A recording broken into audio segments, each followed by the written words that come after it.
Most men want to be responsible. Responsibility gives men a feeling of usefulness. A lot of the problems men have now is because we feel useless and we're told that we're not needed. There's a lot of this wrapped up for men because we don't teach men. Today, David Chambers. His work focuses on masculinity, emotional responsibility, and authentic self-leadership.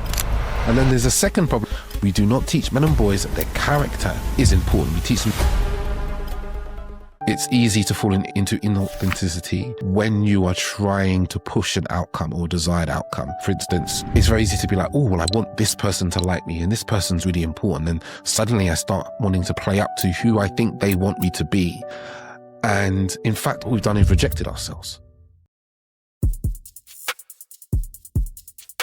Today, I'm joined by David Chambers, a men's coach who challenges men to move beyond performance and live in truth. How are you today, David? I'm not doing too bad. I'm not doing too bad at all. I'd like to start with a question that I find really interesting because I always find it interesting where people take it. No pressure. And the first question for you is, how did you become David Chambers? I say I started getting into self-development like 20 years ago. I first picked up a book called Conversations with God, and that was a real changing point with me. My friend gave it to me on my 21st birthday. And, you know, who is David Chambers but a collection of stories and ideas and thoughts? You know, there's this body that we have, but it's been changing in the cells. It looks kind of similar, but it's not the same. But there's a collection of stories of who I am, and we move through the world in that way. And I'm not saying that as some sort of enlightened being, but that's really, you know, that's our identity, you know, and we can be very protective of our identity. And for many years I was like, this is who I am. I'm like this and I'm not like that. I was very black and white. And, that creates lots of conflict, inner conflict. That also creates a lot of outer conflict. It did for me, especially in relationships and difficulty. And I grew up in an environment where, you know, life wasn't necessarily easy. You know, living with my mum, single parent. My dad was somewhat distant from us. Didn't live with him really ever in my life. And I think all those things have impacted me from a point of view of relationships and how I did relationships, from a point of view of how I saw myself, my own self-confidence and self-esteem, who I wanted to be and what I wanted to accomplish in life. I wanted to make money. That was a big thing for me for a long, long time in my life. So those parts of my identity and story made me to some degree who I was. And I spent many years unpicking some of that stuff and how that's caused harm to me and others. And then, you know, in a strange way, I'm really glad my dad was the person he is, because I wouldn't become the man I am today without him. And that can be difficult. And I know it's something we've spoken about before. And it's like, okay, so I can be grateful for that, because I wouldn't have gone on this big journey of exploration. So much stuff there that I'm intrigued by. You know, a lot of the time people struggle to find their identity when they're young anyway. So there must have been a part of you that was probably performing in both places to a degree. How did you navigate that? And what impact do you think it had on yourself and your sort of idea of who you were? You act certain ways in certain environments, you know, like when I'm at school, you talk a certain way, you speak to the teachers in a certain way, you speak to your peers in a slightly different way, and you act with them slightly differently to you do in class. You may even act differently in different classes. And then you go home, and then, you know, you talk another slightly different way. And then if I'm out around the estate with the other kids there, then it's even a slightly different way. So I think what I learned was that to be very mindful of the environment and how I show up in that environment in a way that feels appropriate to that environment. And that can, you know, that's commonly often known as code switching, right? But actually, it was a very useful skill to learn. You know, even to this day, you know, how I talk to my mum and how I talk to my partner, for example, is very different to how I might talk on a podcast, because there is this slight different environment that I'm in. And it's funny because I often meet young boys, and I do some work in school sometimes with young boys, and they really, they don't know how to do that. They'll speak to their mates in this kind of, you know, semi-street language. And then they'll come in and start talking to teachers in that way. And then they'll try and talk to me that way. And I'm like, guys, I'm not your mate outside. Like, you have to speak to people differently, because there's different outcomes you're trying to create. There's different ways in which you're trying to liaise. So I think for me, it created this internal sensitivity or knowledge of all different environments require different aspects of who I am. It doesn't necessarily mean that I am pretending or performing, but it's just like it brings out a different part of me. But also, and I think maybe I learned this in later life, is actually to bring these closer together. I think when I was probably younger, and I think this is part of being young and finding who you are and so forth. But as you get a bit older, you start to kind of bring those together, and there's less of this kind of huge disparity between these different aspects of who you are. I think you've stumbled upon something that is really, really important. And I'm not sure I've heard of code switching before. That's something interesting that maybe you can talk about. But what I hear from that is you create a bigger capacity for different types of people and humans. I was always very confused as a kid because being mixed race, I wasn't accepted by black people or white people. It was like I felt rejection from both sides, too black to be white, too white to be black type of thing. But that made me alter my behavior. And in some ways, I was very chameleon-like. And what it taught me was to have a consideration for who's in the room and how I want to show up. How do I want these people to perceive me? Because if I talked in a certain way around my friends and I spoke that way around, I don't know, a room full of, say, white women, it might have come across aggressive, let's say, whereas with my friends, it's just banter and jokes and all of those different things. So it was all about trying to understand and respecting the people in the room and having some consideration for them. And what I think it did for me, and I wonder if it did the same for you, was it just gave you that really big range, that broad range of capacity of being able to manage yourself within other, like emotional intelligence in a sense. Yeah. I think there's that it is a form of emotional intelligence. It's a form of social intelligence, right? In that you realize you're in different spaces. And I played a lot of cricket, and where I played cricket was really interesting because it was like this real melting pot of people. Cricket generally we look at as quite a middle class post sport, but also the teams I always played for, they were also heavily South Asian players, right? So very working class immigrant South Asians. So it was this like really interesting space where you could meet someone who, talks like, "Oh, hello, David, how are you doing? I've seen your bowling's going very well," like that. And then the next person you speak to is like, "Oh, bruv, what are you saying? I've seen you, man. You're looking them balls down fast." You'd be like, yeah.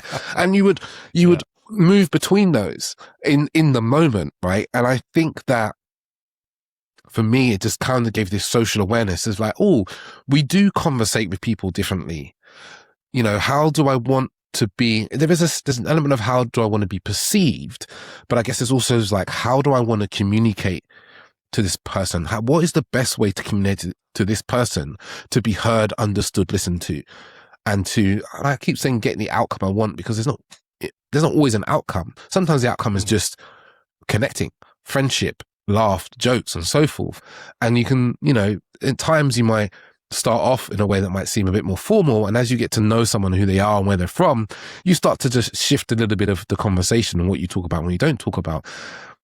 And I saw this as like a social skill that I grew up having, and when I look back now, it's funny because like my mum went to church as well. So I'd have to go into church and, there's certain things you don't talk about in church. It's like, and you learn this like, oh, I'm in a social environment. What is this environment like? What's the space in this environment? Oh, this is how I can bring myself into this environment and create what I would like to create in this environment. I think it's a really important skill for us to have, as young people, as adults. But I think the key is that you're not living this like deeply separate being. And I've seen this in men before, where they're one person with their parents and they don't allow any of that information to leak into, say, their friendships. And it's like everything's really segmented off and you become quite a fractured human being then. Yeah, I think you raise that point there is massive, because I think it is a skill that I don't even think people realize they don't have it, because it's not about manipulating a conversation or interaction so that you get an outcome. Sometimes it's as simple as trying to make sure that there's an outcome that you don't get. Everybody judges with the best one in the world. And if you can disarm that judgment so that you can actually show someone your personality, you can form a wonderful friendship. I remember when I was younger, I went to college, and there was this guy, and I made my decision within minutes. I hated this guy. I was like, this guy's an absolute Like, I can't stand him. Look at him always singing with his guitar. Look at him always talking to the girls. Oh man, I hate this guy. I hate this guy. Why do you hate this guy, Johnny? Because you wish you were him. You wish that you could do those things, you know. And then, so after a little while, I was resisting, but we just sort of naturally got put together. He became one of my best friends. Wow. To this day now, I don't laugh as much unless I'm, you know, when I'm with him, I just laugh at him mostly, but he's just hilarious. And he's just this amazingly free human, you know, and at first I really didn't like him. And it's just interesting. It's just interesting how you got to sometimes drop those things that you believe are true in order to get to know somebody. And I find that I do that. There are people out there with the best will in the world, due to their exposure. They're not necessarily racist, but they do have an idea of what you are as a black guy or what you are as a mixed race guy. And if you can do your best to disarm that moment, I'm not talking about changing yourself, and people out there, I can hear them saying, you shouldn't have to do that. And you're right, you shouldn't, but it depends what you're trying to do here. You know, I'm always trying to avoid conflict in that sense, or the easy wins, if you will, like coming in there with my hood up and talking a certain way and being a certain way. Come on, man, there's an easy win there somewhere. Let's not do that. Let's see what happens, you know? And I mean, that's a very visual way of looking at it, but I think you've hit upon a vital skill, like a vital skill that's really not taught. And I don't even know, people don't realize that that is a skill. And I love the word you use, social awareness. It's a good word. Yeah. And I think it's something that it's like assimilating, isn't it? You're kind of alluding to there is like, you know, having an understanding. You know, I'm a 6'1" black man. When I walk into spaces, people instantly have a preconceived idea maybe who I'm going to be and how I'm going to sound. And I can completely disarm that by just opening my mouth and speaking and talking about the things I talk about, right? And I can shape people's perception of me, so it is who I actually am. But I also help them become relaxed, right? And I talk about this with men a lot around this idea of creating safety. You know, when we're talking to women or we're in bars and we go to a group of women or you're at an event or something, right? Is you can create a space around you for people to feel safe. And now that's not necessarily safe when you're attacking them. It's a space of emotional safety as well, where people feel that they can speak freely. They can speak openly with you, with who you are. And that is a really important social skill and I've seen this play out when I've traveled the world, when I've been at events where I was at an event actually a couple of weeks ago, and I was doing a talk there midway through. It's a supper club, really great idea. And then I sat on the table and it was me and about 3 girls, and we were sitting there, women, I always saying girls, I can't get out of this habit. Women I was talking to, and we were talking about dating and love and all these different things and blah, blah, blah, blah, blah. And then somehow we got onto the subject of sex, and I don't really remember how we got to the subject of sex. And we'd all been talking about sex for about 10 or 15 minutes. And I was like, you know, the thing is that we don't talk about sex because we find it uncomfortable. We find it difficult to talk about. We don't talk about it when we're dating. We don't talk about it when we're in relationships, blah, blah, blah. And I said, but the question is we've all sat and talked about sex for about 15 minutes here, and it felt completely normal and comfortable. And I was like, how did we even get there? And they go, I don't know. And I said, I know, because I mentioned it. And the reason why it felt comfortable for you is because it wasn't aggressive. It was about the general feeling of sex and the beauty of it and the difficulty of it and the stress of it and the worries that we have, but it wasn't directed at you. And in the moment that we talked about it, I'm completely comfortable with it. Even looking at you, some of you, when I mentioned it, you're a little bit like, ooh, a bit uncomfortable, but I was fine with your uncomfortability, and it melted away and we had a beautiful conversation. They were like, my God, yeah.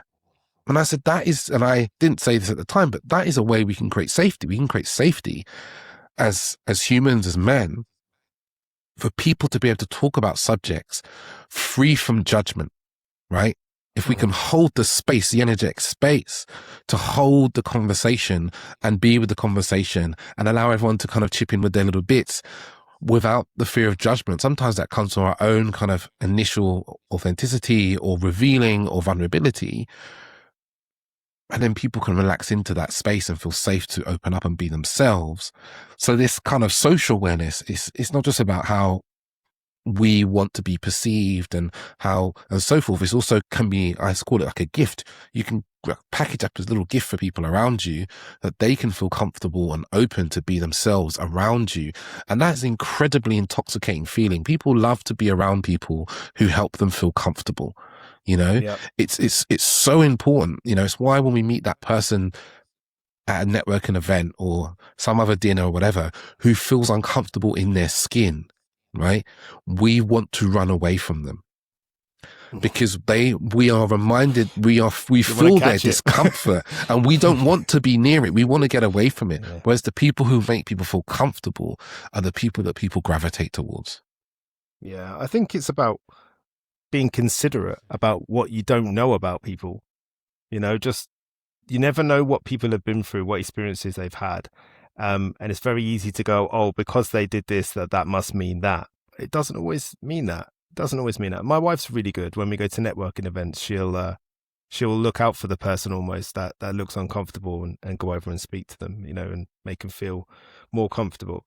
I remember when I was becoming a PT a long time ago, one of my trainers, he was a black guy and he was quite a big guy.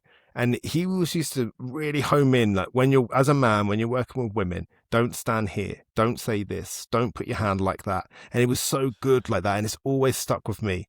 And lo and behold, I became like the top trainer for working with women. And actually, one of the other things I used to do all the time was make sure if they had a boyfriend or a husband that I would meet them. Because otherwise you got this woman going home going, Johnny says this, Johnny says that. Johnny's going to get like beat up in the street one day. He's not careful on the way to his car or something. Do you know what I mean? So it's really important for me to make sure that I met them.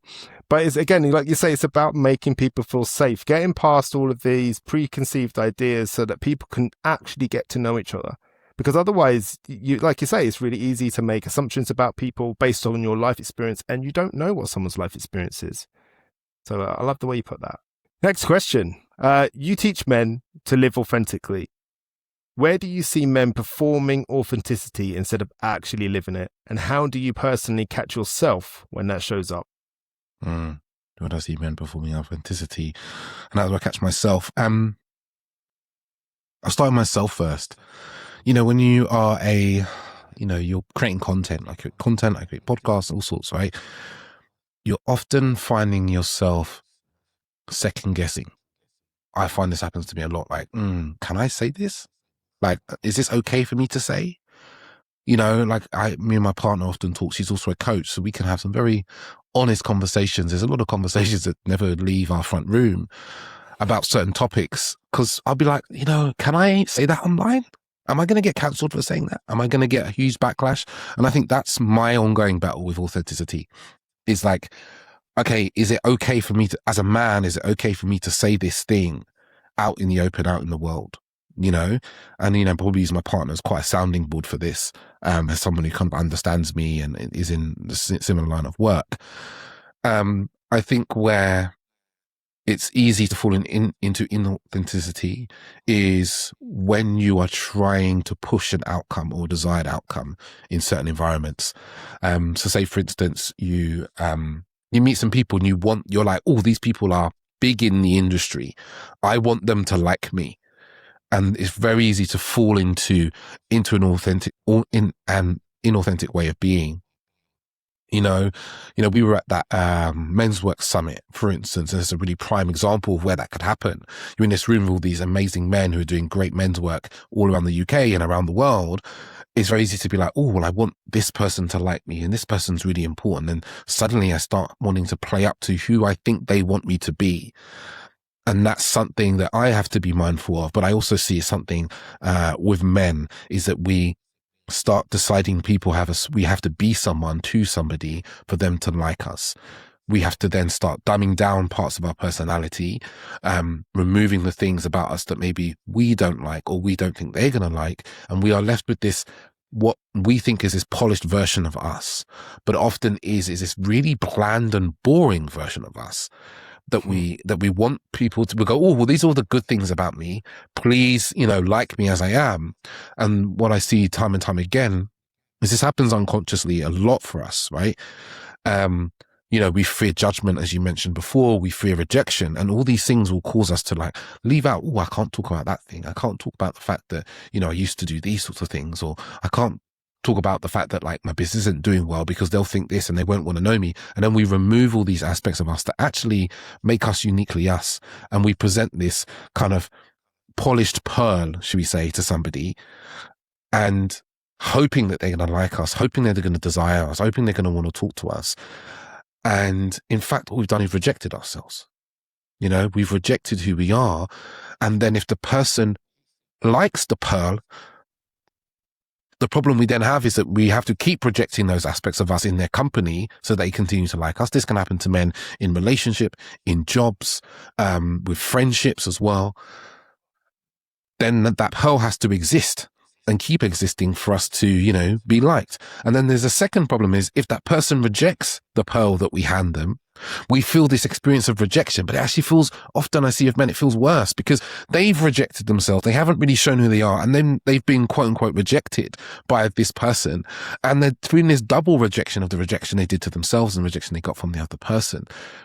So there's a lot of this wrapped up for men because we don't teach men that who they are is important.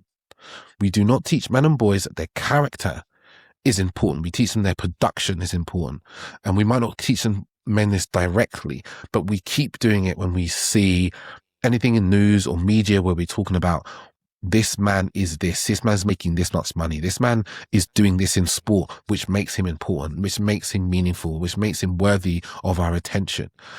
And every time we do that, we are reinforcing to young men and boys that who they are isn't important, but what they can do, what they can create, what they produce is what makes them important. That was an absolutely fantastic answer. And you're absolutely right. And thank you for sharing that, the idea that you have those feelings too and those experiences. Because I think sometimes people say that and they go, oh, other people, it's like, oh, do you feel it as well? And it's nice to know and hear from my own personal experience that you do. Another thing it makes you think about is the potential for that father wound to crop its head. Something I realized about myself many years ago. And it was a hard one because I didn't want it to be true, but it was, and it was causing a problem, is that my dad, whilst I was young, I would always try to perform the way that I thought he wanted me to be so he would accept me, never realizing that he was never going to do that. He wasn't able to. So that was never going to happen. So what I always did was I kept on trying on different hats and different ways of being, kept pursuing, training that behavior, training that response to that feeling, and never really getting anywhere. So then as I find my own way in life and I move out the family home and I stand on my own 2 feet, guess what I have? Every time I see somebody I admire in the industry, I'm going over there and I'm performing this way that I think that they want me to be. When they reject me, it's the cue for me to keep pursuing and to keep trying to get their attention. So you will like me, I will make you like me. And it's the same behavior playing out that happened between my father and I had to become aware of that. Now, as a man, I didn't want that to be true. That feels like, nah, that can't be me. I'm not going to let that be me. But it was me. And until I admitted it to myself and decided that I had to become aware of it and step in that situation and parent myself and say, you don't need to do that, Johnny. You don't need to abandon yourself to get this person's attention. They either like you or they don't. Either one's fine, So it makes you think of that too. And I know that a lot of men have that, don't they? They unfortunately have that difficult relationship with their father. What are your thoughts on that? Is that, we look to our fathers in many ways to bless us, to say, well done, who you are is great. I love all parts of you. There's a part of us that's looking for our fathers to do that. And I didn't get that from my father.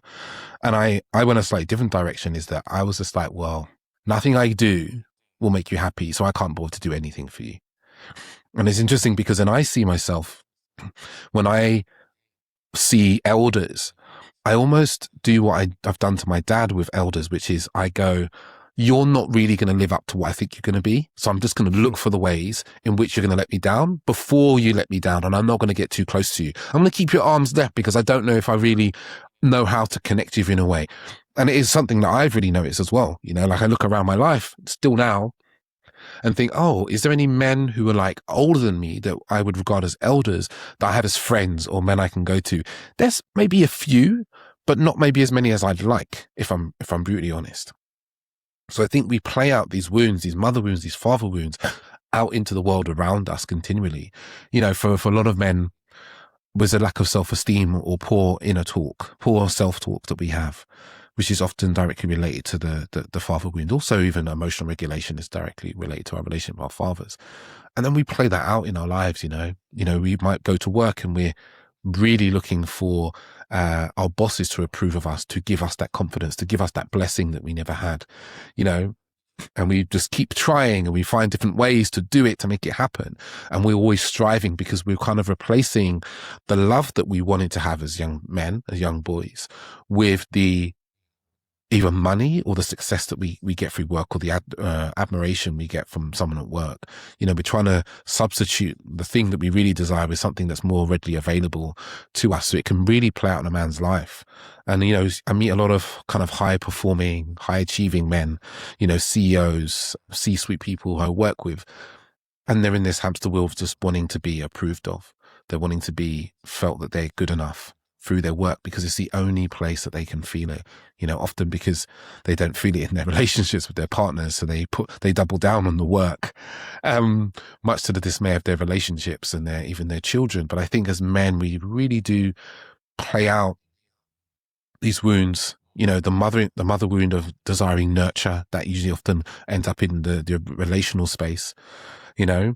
But it can also come through in our other endeavors, work, business, and so forth. But we do play out these wounds. And I think you put it so well. It's like we have to have awareness. We have to have awareness of like, oh, this is actually what I'm doing here.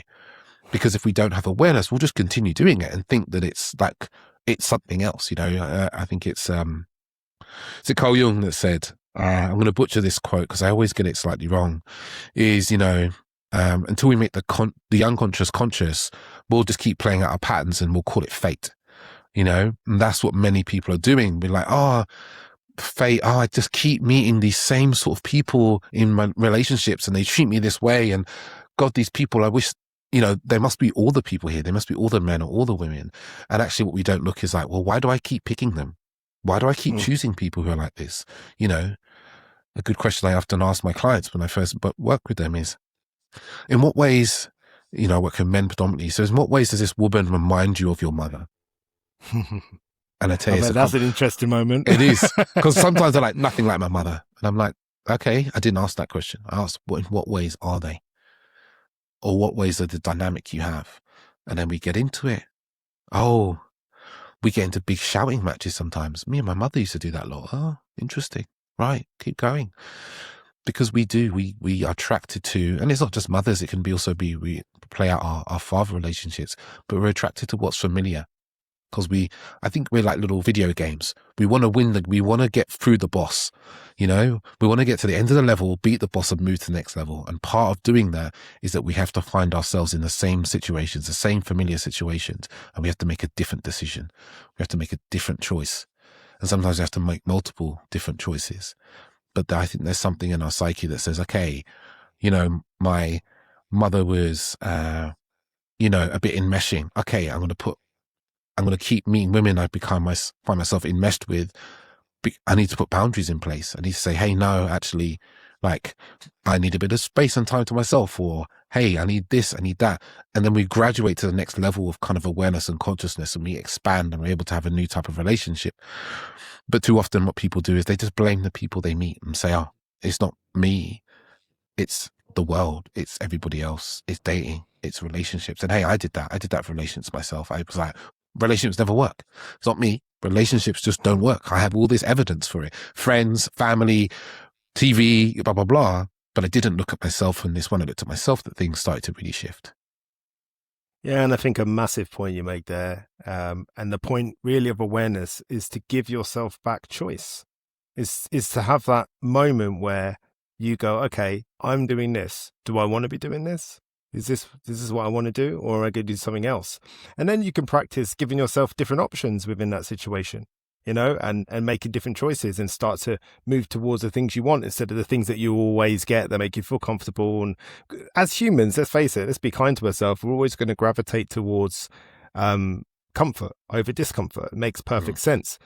Comfort comes from familiarity. Familiarity is not always good for us. So therefore we end up back in the same situations. And as you say, calling it fate and going, oh, this is just how it is. And some people decide that's what they deserve. And that's just the type of, I worked with somebody once who told me, I asked them whether they were happy in their relationship after them telling me multiple stories. And they said, he doesn't hit me. I was like, that's a low bar. That's a very low bar, because that had been her experience of watching her parents and all of those different things.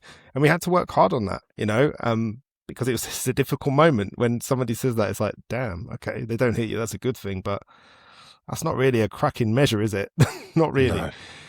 So there's like you say, that the whole way we perceive the world, the meaning that we make from our parents' behavior is really important. And again, we have to step away from that, I believe, from that blame game. Otherwise, we're never going to find out what's what.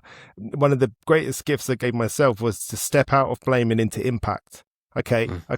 Forget whose fault it was for a minute. How did these scenarios impact the way that you see the world, the meaning that you've created from people's behavior in certain situations? And even with my father for a short time, the way I perceived black men, because it had been my only experience, and then it wasn't until I started meeting healthier black men, because obviously I was going out looking for that archetype and I was finding it, there's plenty of it. It wasn't until I started meeting healthy black men and seeing patience, seeing resilience, seeing calmness. And I was just like, this is interesting. I like this. I feel drawn to you. So anyway, I'm waffling. I can hear it. A lot of men are learning to feel more. But feeling more doesn't always mean growing. Where do men confuse emotional expression with emotional maturity? Yeah, I think that's an interesting question, right? It was actually something I was talking to a client last week about. And emotional maturity is actually a really hard concept to get into if you've never really seen it modeled. If you grew up in environments where people were not emotionally mature, and let's just be honest, that's most environments, right? What we see playing out in the news is emotional immaturity constantly. What we see played out on social media is emotional immaturity. People being very black and white, very leading with the arguments they make without looking at nuance. We see a lot of this. And what I find often with men, and this isn't all men, but there's a subsection of men I often work with, is like they're so afraid of being seen as, I was trying to find a word for it, but it's like emotional diarrhea, where they're highly reactive. They, express all their emotions constantly. They cry, they feel sadness a lot. Like their emotions are just on display externally. What's internal comes out. Yeah, with no kind of, or very little filter. Men are really scared of being like that. Most men are terrified of being seen in that way.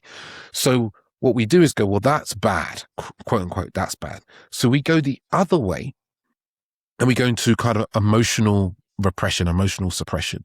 So we just like batten down the hatches and it's like, okay, no emotion will come to me and touch me and nothing's going to come out.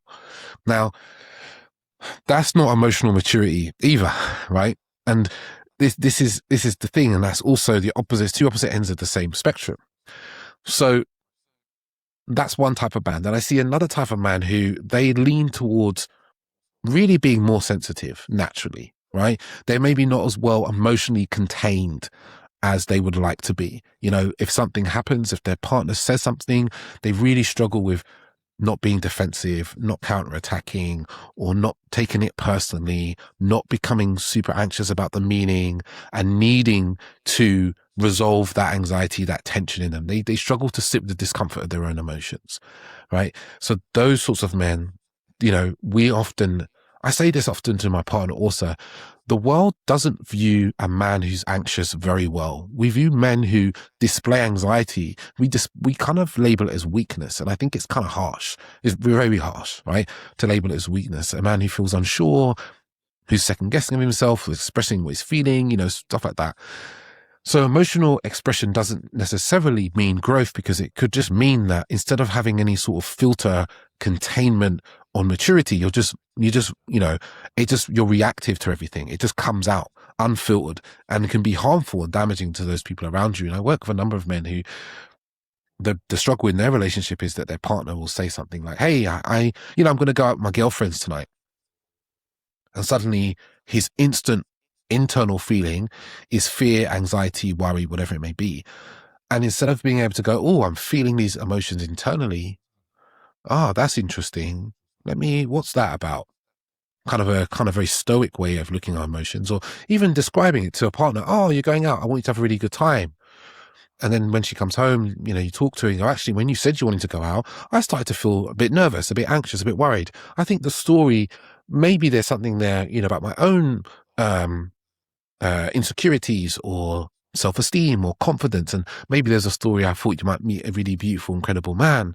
And that's what came up for me. What that man does in that moment is tell her she shouldn't go out. Mm-hmm. She's, it's like, don't go out. You're not allowed to go out. Why are you going out? Why do you want to go with your friends? And it spirals into this because the emotion he's feeling instantly is fused with what's occurring. And he thinks those two things are the same thing and they're both valid together. Right. And this isn't just men. This happens to women often as well. We can kind of package it up as jealousy, but it's still an emotional experience. And then we just project it onto the other person and then we get into a back and forth. And that's not emotional maturity, but that could look like just kind of saying what's there for us, right? I think emotional maturity sits in this kind of in-between place, but it's also, there's times where emotional maturity is just keeping your kind of shit together, right? Like that is emotional maturity sometimes, and it's in rare occasions and times, for example, I'll give an example. We had our little boy about, a year and a half ago. And during labor is a time as a man, you might want to really exercise some emotional containment, where you might be scared and worried, but you know what? This ain't about you. You need to be there for your partner and you need to support her, and supporting her is like affirmations, awareness of what's happening around you. It's not about you. Your emotions go to one side, for a long part of that, for example, right? That's kind of what's there. Or maybe you're with your partner and actually you're having a discussion about something, and it is a good space to just be like, oh, actually, as you say that, what I'm really feeling is X, Y, Z, da, da, da, da, da, da, da, right? So it's leaning on emotional maturity. It's a bit like what we were talking about before. It's like, it's different in different moments. But something that I'm doing a lot of work with men is around noticing that you're having a feeling and a response or reaction to something, but not having that feeling and response get into the driving seat, but not ignoring that you have an emotion or response. It's like, oh, look, I'm sitting here talking to Johnny and I'm feeling a little bit nervous. Like, okay, there's some nerves there. Okay, cool. There's some nerves there. I can be with my nervousness. I know how that feels in my body. It makes me start to talk a little bit faster. Maybe that's excitement as well.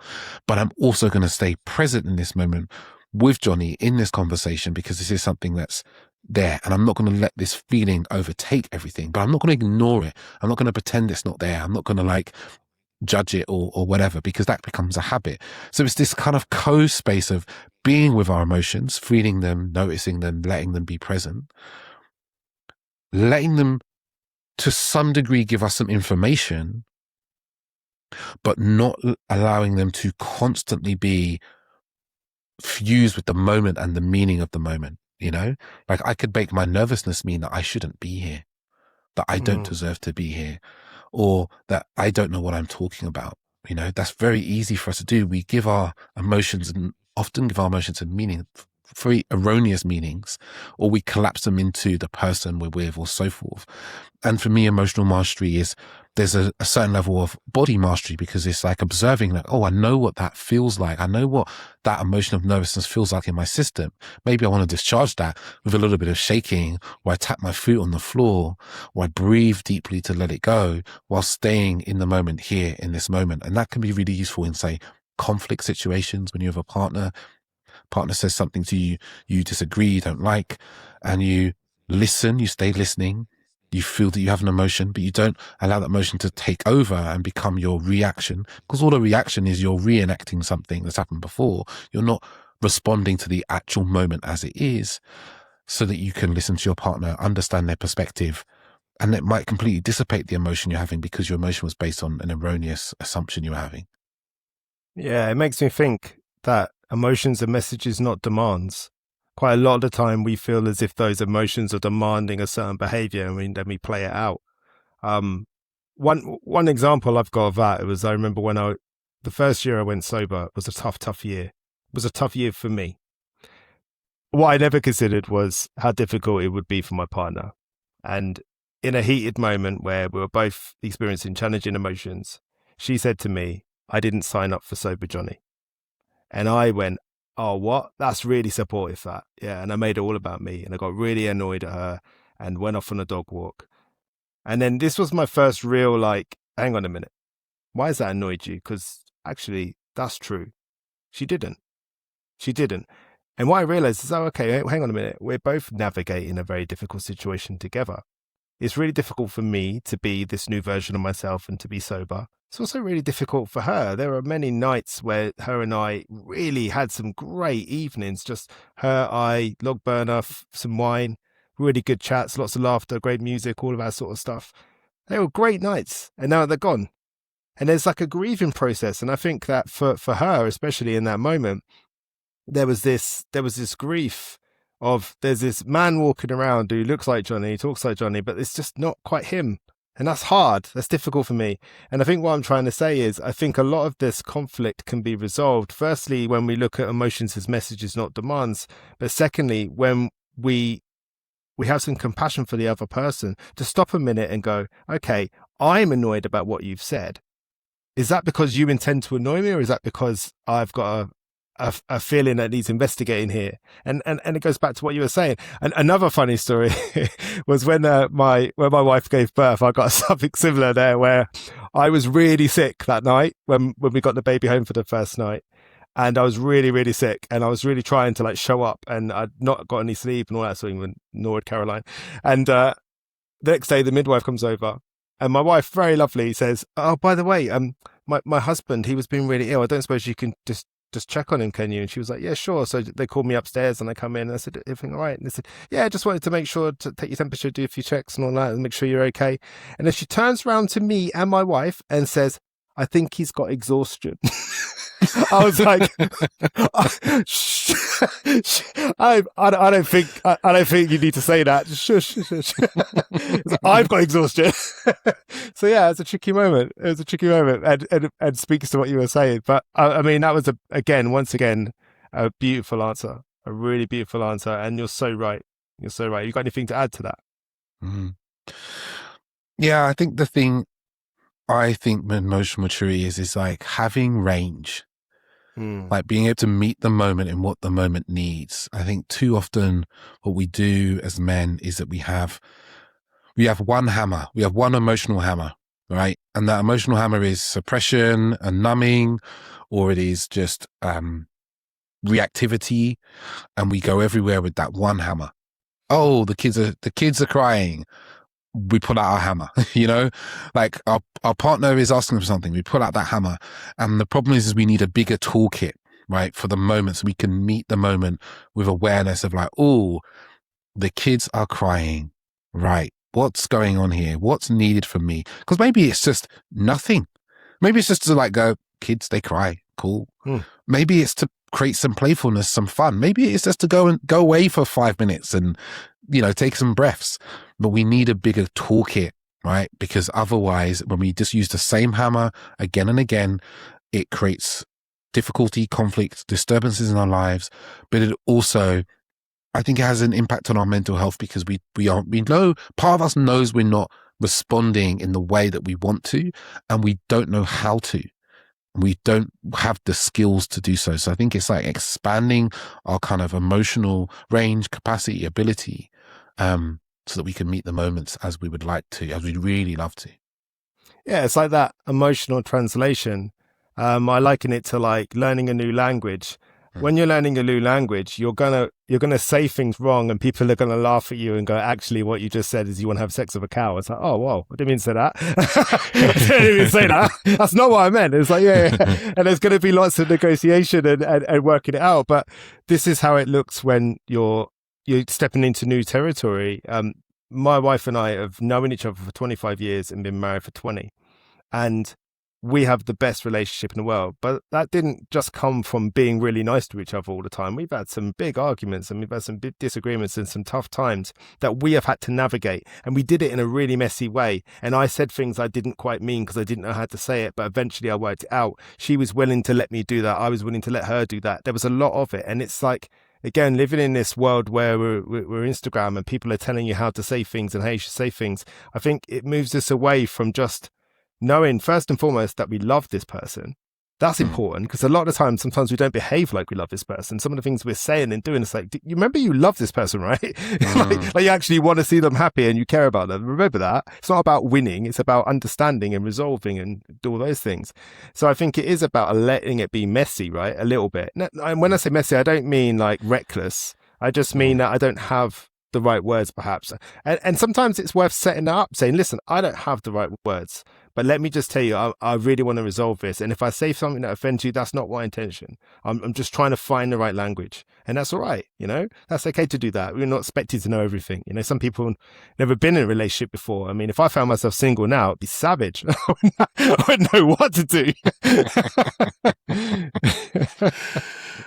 Yeah, yeah, and it's like we're imperfect, right? And I think there's something to be said for giving our loved ones grace and compassion when there's a willingness and they're trying, because it's not easy, to, like you said, learn a new language. If you had to learn Spanish and you had to go to Spain, your Spanish is going to be really messy. It's going to be, at times, it's going to be difficult for people to understand, but they'll give you a lot of grace because they know that you're trying your best. And that is something that is important that we can create in our relationships, because when there's grace and there's compassion, there's a seeking to understand from both parties, like we can really create magic when it comes to a relationship. And it's like keeping that at the center of things. It's also, it makes for some quite funny moments. There's been times where my wife's gone to say something to me and there's been a pause, and then she's just said it in quite possibly the worst way she could have ever said it.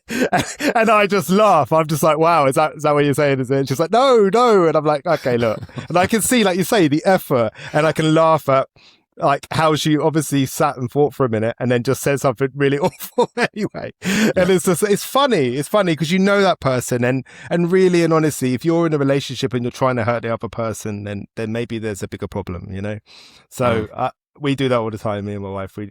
I sometimes laugh before she says it because I think, okay, here we go. This is going to be entertaining. So there's one last question, and then we'll start to wrap things up. Man, I appreciate your time. You've got some wisdom. I could speak to you for hours and hours, but we haven't got hours and hours. So.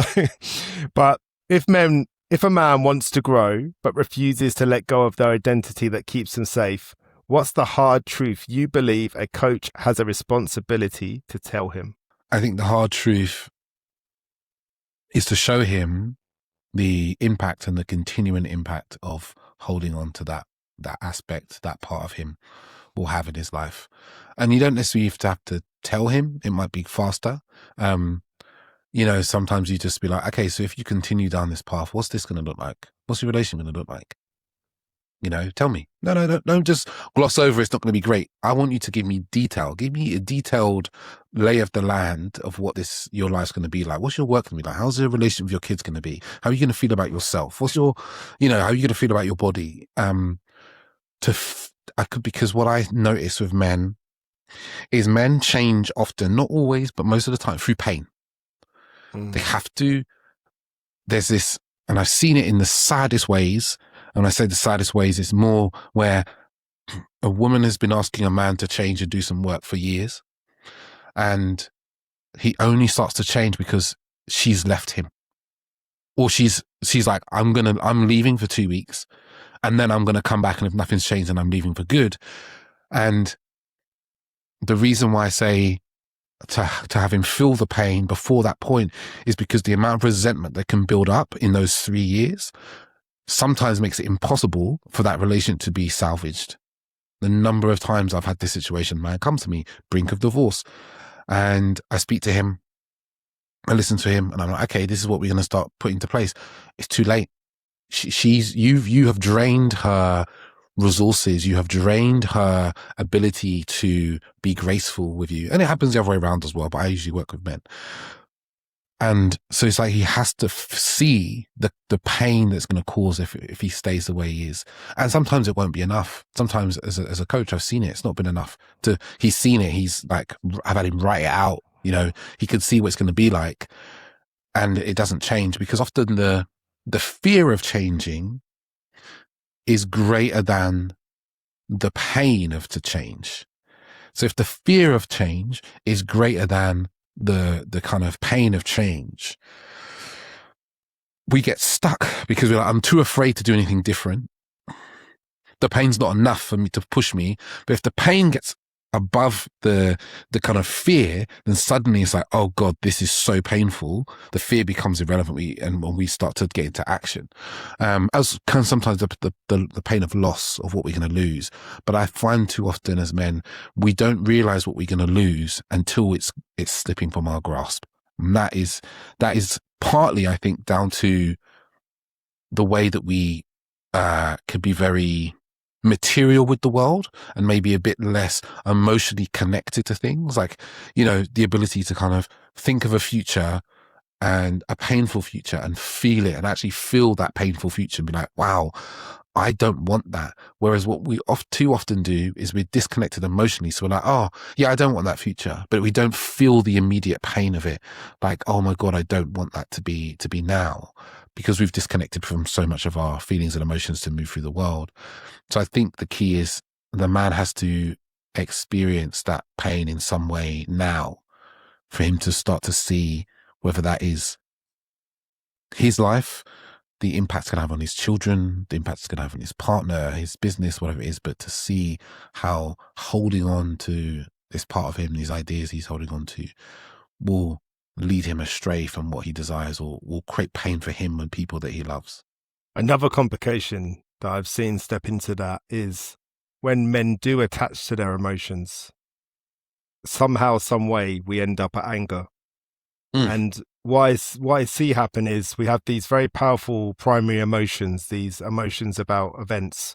So they're too hard. They might be vulnerability, they might be fear, they might be helplessness, they might be hopelessness. They could be all sorts of emotions that this man, many men, don't want to have. So I know I have a secondary emotion, an emotion about an emotion, and it'll be anger because it feels really productive and it feels like I can blame people. I feel empowered, I feel strong, I feel energized. Yeah, let's just do that. And it feels right. But all it's doing is making the situation worse. You want to make a fractured relationship worse? Be angry. That'll make it worse, because you'll say and do stuff that you will regret. Then you'll have all that shame inside, and that will then just serve to keep you in that little loop. And it's a really difficult space to be. But you're speaking about pain, emotional pain, and I think the avoidance of it is what you're saying there. That fear is greater than the actual pain itself. That's the words you use, right? And then you throw in anger as well, which feels productive, and you can see why men are holding themselves back from that identity shift. They want to stay there, and again, all comes with that feeling of familiarity, right? We know it, and so it's offering us a little bit of comfort. How do you think men step out of this little shitstorm, really? I see this is, as you were saying there, when I was thinking of how, you know, I'm going to answer the question there as well, is like, you know, we have these parts of certain men in society now where they're very angry at women, and they feel that women are taking opportunities, particularly around the kind of dating and relationship space, you know, the kind of archetypical kind of red pill, black pill type of rhetoric. And what they're experiencing is the pain is very much what you're describing, the pain they're experiencing, right, in their lives of being alone and not having any partners and not having sex and so forth is quite great. But the fear they experience might actually be less than that pain, but they're angry, and their anger is misplaced. They're looking for someone to point their pain at, like, oh, I'm feeling pain, so I'm angry, I'm feeling pain, and it must be women, it must be feminism, it must be modern society, you know, whatever. And that anger, as you talked about there, it gets misplaced, and it makes them feel empowered, it makes them feel right, and then they can find other people that will back up their ideas, you know, through the internet or whatever, that they're right about things. And how do we slip out of this? I've seen it where someone has a glimpse into the truth, like a different truth. Because, there's not always one singular truth, but I've seen it where a man has had a glimpse into a slightly different truth, where maybe he has listened to some advice and he's spoken to some women, and instead of just assuming things, he's just gone and been kind and interested and curious and fun and playful and a bit of leadership. And he's like, oh, wow, they treated me differently. And they get a glimpse and they're like, oh my God, all this stuff isn't true. Or they feel the loss of like, oh, I could have this and I want this. And there's like a grief. There's like a grief of like, oh my God, I haven't had this. This is what I've been longing for. And that can get a man into activity. I think responsibility, I think that's one of the main things that I see with men that really shifts it for them, is where they're like, oh, I'm angry at her, I'm angry at them. And when we can get them into a space of like, okay, cool, they're doing that. I'm often like that with people. I'm angry at my partner, she'd done this, and I'm like, cool, I understand. What's your role? Let's talk about your responsibility. What's your role? What did you do? How have you been being? How have you been showing up? Like, what have you been ignoring? And sometimes that's like, they start with nothing. It's very rarely then. And then we start to get into that and go, okay, oh, so there's all this stuff that you haven't been doing, and this stuff and this. And what's the impact on your partner been? Or what's the impact on your dating life been? And suddenly we start to unpack that, like, there's a whole book of responsibility that they can look at and they can do something about.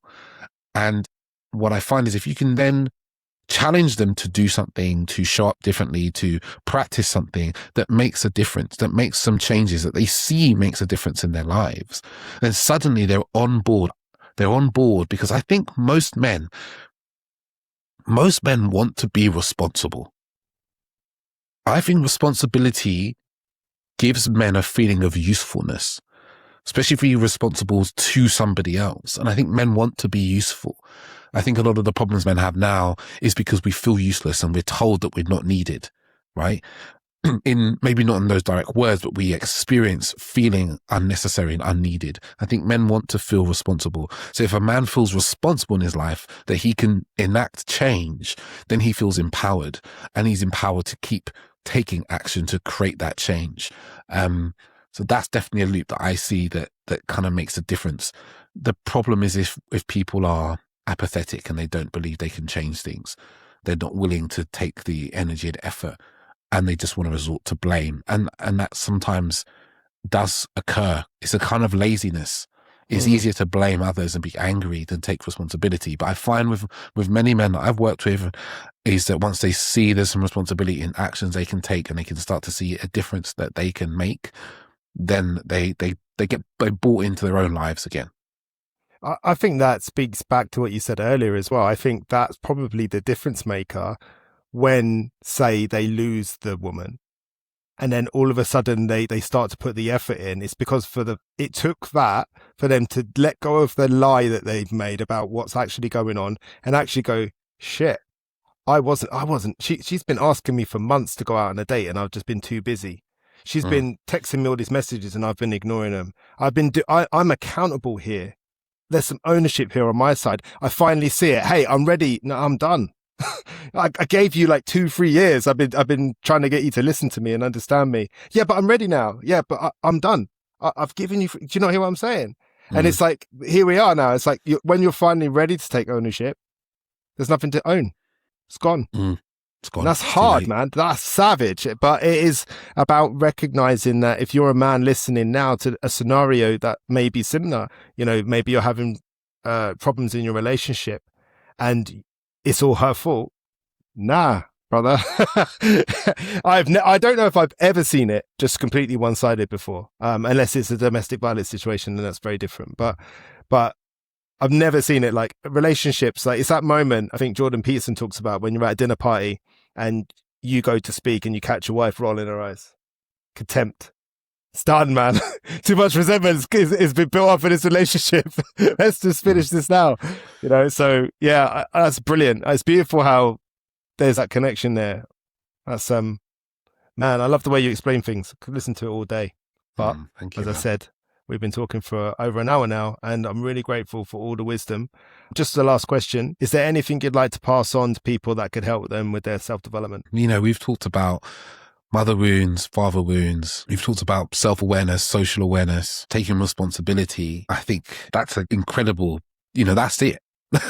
That's most of it, If you start to look at your own patterns in your life, what keeps happening, what keeps showing up, even if it shows up in other people, take responsibility for it. Take 100% responsibility for the state of your life and what's occurred in your life.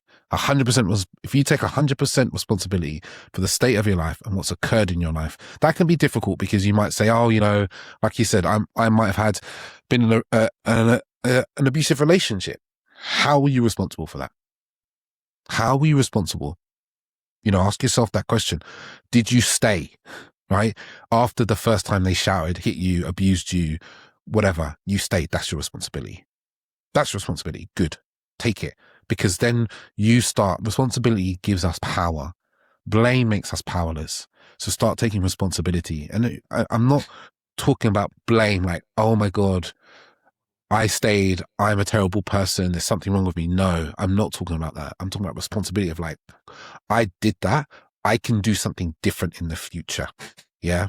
Drop the meaning, drop the backward facing meaning, the past, like, oh, I let them do that to me. That must mean this about me. That must mean, no, this isn't the place for that because that's not necessarily useful. There might be some self-inquiry like, oh, if I've let someone treat me in this way, maybe there is something for me to look at around my self-esteem. Good responsibility. It's empowerment moving forward. Take responsibility for the state of your life and your life will become better. Like, I know there's a lot of external influences in the world, but you are the predominant existence and thought patterns and so forth that have existed in your life. And when you take responsibility of your life, things start to shift, things start to change.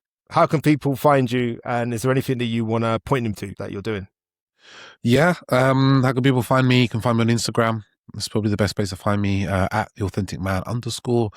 That's where you find me most of my content. The other thing, what else have I got coming up? I'm running a program called Relate, which is for men. Really, it's about stepping into kind of depth, confidence, and the relational skills and the leadership skills we never got growing up. And there'll be a landing page arriving for that, but it's starting in March.